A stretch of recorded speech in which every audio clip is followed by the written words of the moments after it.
Howdy, folks. So today I want to talk about two cases. One in which a mother made sure a child predator would never predate on children ever again.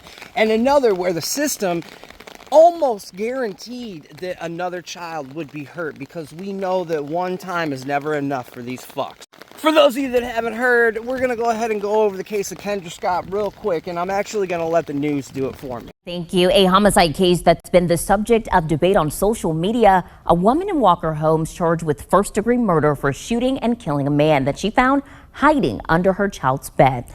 36-year-old Kendra Scott was arrested and charged with first-degree murder after police found a dead man on her front porch with a gunshot wound in the back of his head. Telling police she, quote, saw a dude under my kid's bed and I did what I had to do. She seemed like a real nice lady. And all I can say is that hurts to know that someone was in there with one of her little girls. A girl living in the home told police she invited the victim, Rodarius Morton, into the home through the back door after midnight Thursday, saying Scott came home 20 minutes later, banging on the door with a gun in her hand. If it would have been me in that situation and I seen you on the doorbell camera, I would have called them police. I had them sitting at my house when I got there. Therefore, you take him out. Take him on to jail. The police affidavit says Scott found Morton hiding under the girl's bed. Morton was leaving the house with his belongings when he was shot.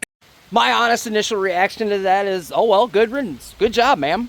High five, you know?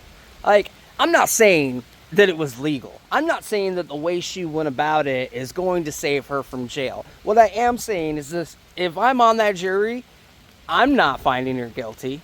And it's not just because I have kids. It's not because I have two daughters. I'm going to show you exactly why I'm not going to find this woman guilty. And what I'm going to use to illustrate the reason that I'm not finding that woman guilty is a local story case that just concluded last week and has been setting, my local Facebook on fire because no one is happy with what is going on in Whiteside County, Illinois right now. This here is Nicholas DeGroot, and we're going to let the local media explain to you why exactly everyone is so pissed off right now. Local news media outlet Shaw Local: Rock Falls man pleads guilty to 3 sex abuse charges, sentenced to 180 days of periodic imprisonment probation. And there's old Nicholas DeGroot right there. A Rock Falls man has been sentenced to 180 days of periodic imprisonment and 4 years of probation after pleading guilty in Whiteside County to 3 counts of aggravated criminal sexual abuse. Nicholas D. DeGroot, 37, pleaded guilty Thursday as part of a plea deal in which 4 other counts of aggravated criminal sexual abuse were dismissed. According to the charging document filed in May 2023, DeGroot was accused of having sex or sexual contact with a 15-year-old girl 4 times between August and November 2022 and 3 times on November 24, 2022. He admitted to having a relationship with the girl, Illinois State Police said in a news release at the time.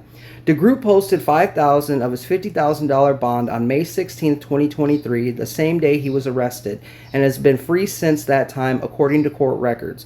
Each of the charges he faced was a Class 2 felony punishable by 3 to 7 years in prison and mandatory registration as a sex offender. As part of the plea deal, he was sentenced to 48 months of probation on each of the 3 counts to be served concurrently and 180 days of periodic imprisonment at the Whiteside County Jail, which will allow him to go to his job. His jail sentence will begin July 20th. He also was fined $1,000 on each count. Now, I'm not real big on gossip and rumors. I don't like to get them too often, but this is a small town, and most people, they have some sort of connection with just about anyone else. And word on the street is that after this dude was found guilty and handed down his sentence, a woman that claims to work with him is saying that he was essentially bragging about how he got away with sleeping with his girlfriend's 15-year-old daughter inside his girlfriend's home, and how happy he was that they didn't take his guns away.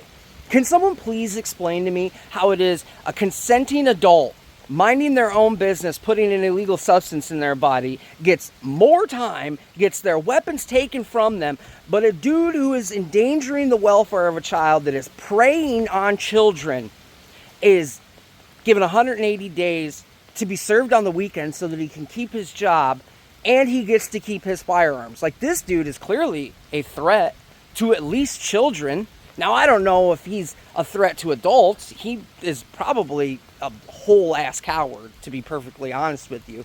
But I really don't understand how it is the prosecutor, the judge, the ones that were responsible for allowing this deal, cutting this deal, felt like it was appropriate to allow this dude to keep his job, to keep his guns, to essentially keep his life, just lose weekends for a few months.